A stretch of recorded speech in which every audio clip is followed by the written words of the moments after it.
عزیز طالبات السلام علیکم۔ ہم کر رہے تھے میر تقی امیر کی غزل، اس کے کچھ اشعار ہوئے تھے، آج آگے کرتے ہیں۔ اگلا شعر ہے: ہم خاک میں ملے تو ملے لیکن اے سپہر، اس شوق کو بھی راہ پہ لانا ضرور تھا۔ سپہر کہتے ہیں آسمان کو۔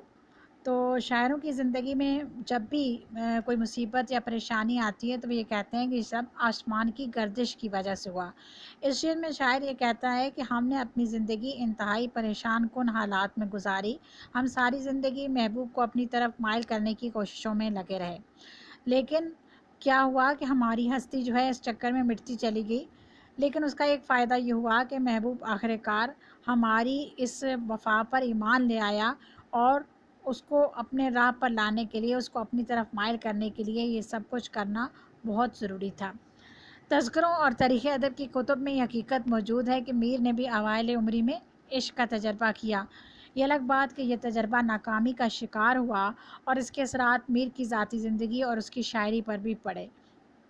میر ایک سید زادے تھے۔ اس عشق کی بدولت جو بدنامی اور ذلت ان کا مقدر بنی، اس کا اعتراف وہ اپنے اکثر اشعار میں کرتے ہیں۔ اس تجربے کی روشنی میں وہ دوسروں کو اس تجربے سے دور رکھنے کی کوشش بھی کرتے ہیں۔ یہاں پہ وہ فرماتے ہیں کہ مجھے اپنی بدنامی اور خاک میں ملنے کا غم نہیں۔ ٹھیک ہے کہ میری ہستی مل کے مٹی میں مل کر مٹی ہو گئی، میری کوشش صرف یہ تھی کہ میں اپنے محبوب کو اپنا بنا سکوں، اسے اپنی محبت پر یقین دلا سکوں۔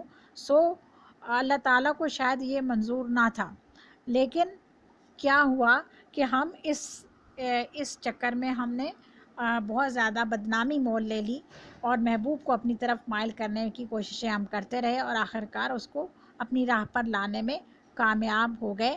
اور اس طرح سے وہ کہتا ہے کہ اے آسمان، ٹھیک ہے کہ ہم مٹی میں مل کر مٹی ہو گئے، ہم نے اپنی ہستی مٹا ڈالی، لیکن ہمارے پیش نظر مقصد یہ تھا کہ ہم محبوب کو اپنا بنانا چاہتے تھے، اس کو اپنی محبت اور وفا کا یقین دلانا چاہتے تھے، چنانچہ ہم نے اپنے مٹ جانے کی کوئی پرواہ نہ کی۔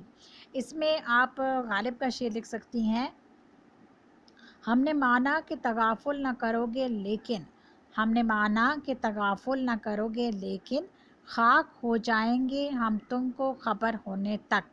اور آپ اس میں لکھ سکتی ہیں: یہ نہ تھی ہماری قسمت کہ وصال یار ہوتا، اگر اور جیتے رہتے یہی انتظار ہوتا۔ اب اس غزل کا جو اگلا شعر ہے وہ ایک قطع ہے۔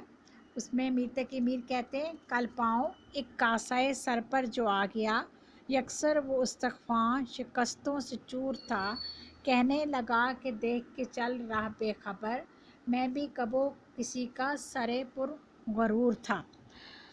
جب قطع آ جاتا ہے غزل میں تو ان اشعار کی تشریح جو ہے وہ اکٹھے لکھی جاتی ہے۔ تو یہاں پہ شاعر نے اس دو اشعار میں ایک ہی مفہوم بیان کیا، یعنی دنیا کی بے ثباتی کا مفہوم اس نے بیان کیا کہ دنیا کی زندگی عارضی اور ناپائیدار ہے، انسان کی زندگی بھی عارضی اور ناپائیدار ہے۔ یہ ایسا موضوع ہے، اس پر تقریباً ہر شاعر نے طبع آزمائی کی ہے۔ جو بھی ذی نفس اللہ تعالیٰ نے اس دنیا میں پیدا کیا ہے، آخر کار اسے اس دنیا سے چلے جانا ہے۔ تو شاعر یہ کہتا ہے: کل اسی طرح میرا پاؤں ایک کھوپڑی سے ٹکرایا، کاسۂ سر کہتے ہیں کھوپڑی سے ٹکرایا، یکسر وہ استخوان یعنی وہ ہڈیوں سے پڑی ہوئی جو کھوپڑی تھی، وہ اس قدر ٹوٹی پھوٹی ہوئی ہڈیاں تھیں، اور لیکن جب میرا پاؤں اس ٹوٹی پھوٹی کھوپڑی سے ٹکرایا جو کسی انسان کی تھی، تو اس میں سے کیا آواز آئی کہ کہنے لگا کہ دیکھ کے چل رہا بے خبر، یعنی اے بے خبر انسان، تو کس طرح اپنی مستی میں مست چل رہا ہے، تجھے خبر ہی نہیں کہ میں تیری ٹھوکروں میں ہوں۔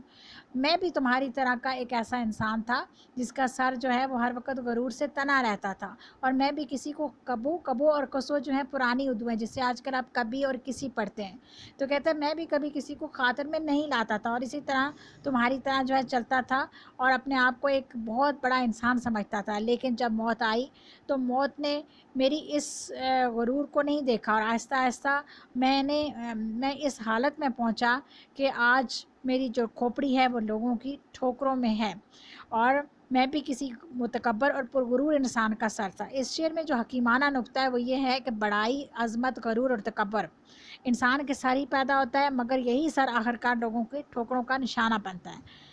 اس میں شاعر نے یہ کیا بتانے کی کوشش کی ہے کہ دنیا کی زندگی عارضی اور ناپائیدار ہے، اس لیے انسان کو جو ہے وہ ہمیشہ غرور نہیں کرنا چاہیے، عاجزی اور انکساری کا دامن جو ہے وہ تھامے رکھنا چاہیے۔ دنیا کی بے ثباتی کا موضوع ہمارے شعراء کا پسندیدہ موضوع ہے۔ آپ یہاں پر بہت سارے اشعار لکھ سکتے ہیں، مثلاً نہ گورے سکندر نہ ہے قبر دارا، نہ گورے سکندر نہ ہے قبر دارا، مٹے نامیوں کے نشاں کیسے کیسے۔ اور آپ لکھ سکتی ہیں آواز بھی آج ان کی سنائی نہیں دیتی، آواز بھی آج ان کی سنائی نہیں دیتی، چنگیز کے لہجے میں جو کل بول رہے تھے۔ غزل کا آخری شعر ہے، تھا وہ تو رشک حور بہشتی ہمیں میں میر، سمجھے نہ ہم تو فہم کا اپنی قصور تھا۔ رشک حور بہشتی کا مطلب یہ ہے کہ ایسا جس پر جنت کی حوریں بھی رشک کریں۔ تو کہتا ہے کہ اللہ تعالیٰ کو ڈھونڈنے کے لیے میں جنگلوں بیابانوں کا جو ہے وہ خاک چھانتا رہا، لیکن افسوس کہ وہ میری اپنی سمجھ کا قصور تھا۔ اللہ تعالیٰ تو میرے دل کے اندر موجود تھا، وہ میری شہرک سے بھی قریب تھا، اور اس کو ڈھونڈنے کے لیے مجھے کسی ریاضت کی ضرورت نہیں تھی، نہ کہیں مارے پھرنے کی ضرورت تھی، وہ تو ہماری اپنی ذات کے اندر موجود تھا، اور میں اس کو ادھر ادھر ڈھونڈتا رہا۔ یہ سارا میری اپنی سمجھ کا قصور تھا۔ اللہ تعالیٰ کو تلاش کرنے کے لیے کہیں جانے کی ضرورت نہیں۔ خدا انسان کے دل میں بستا ہے، وہ کسی مخصوص جگہ میں محدود و پابند نہیں، وہ دل ہی کے اندر ہے۔ اگر ہم اسے نہیں سمجھ پاتے، اسے نہیں پا سکتے، تو یہ ہماری عقل، فہم اور سمجھ کا قصور ہے۔ اللہ تعالیٰ کو ڈھونڈنے کے لیے جو ہے کہیں اور جانے کی ضرورت نہیں۔ اسی طرح سے ایک حدیث ہے، جس نے اپنے آپ کو پہچانا اس نے گویا خدا کو پا لیا۔ ہم نے اس غزل کا جو دوسرا شعر کیا تھا، پہنچا جو آپ کو تو میں پہنچا خدا کے تائیں، معلوم اب ہوا کہ بہت میں دور تھا، یعنی اس دوسرے شعر کا اور آخری شعر کا تقریباً ایک جیسا مفہوم ہے، تقریباً ایک جیسی تشریح ہے۔ تو اس تشریح میں جو ہم نے جو کچھ لکھا، وہ ہم اس آخری لاسٹ والے شعر میں بھی اس تشریح میں جو ہے وہ لکھ سکتے ہیں، اور وہی اشعار جو ہے جو ہم نے وہاں پہ لکھے وہ یہاں پہ کوٹ کر سکتے ہیں۔ اس طرح سے جو ہے وہ آپ کی تشریح جو ہے وہ زیادہ اچھی اور مؤثر ہو جائے گی۔ کوشش کیجئے کہ جب بھی آپ تشریح لکھیں اس میں حوالے کے اشعار جو ہیں وہ لازمی لکھیں، تاکہ آپ کی غزل کی تشریح جو ہے وہ زیادہ مؤثر ہو سکے۔ امید ہے کہ میر تقی میر کی غزل آپ کو اچھے طریقے سے سمجھ میں آ گئی ہوگی، اور کسی قسم کی کوئی مشکل اور پریشانی آپ کو نہیں رہی ہوگی۔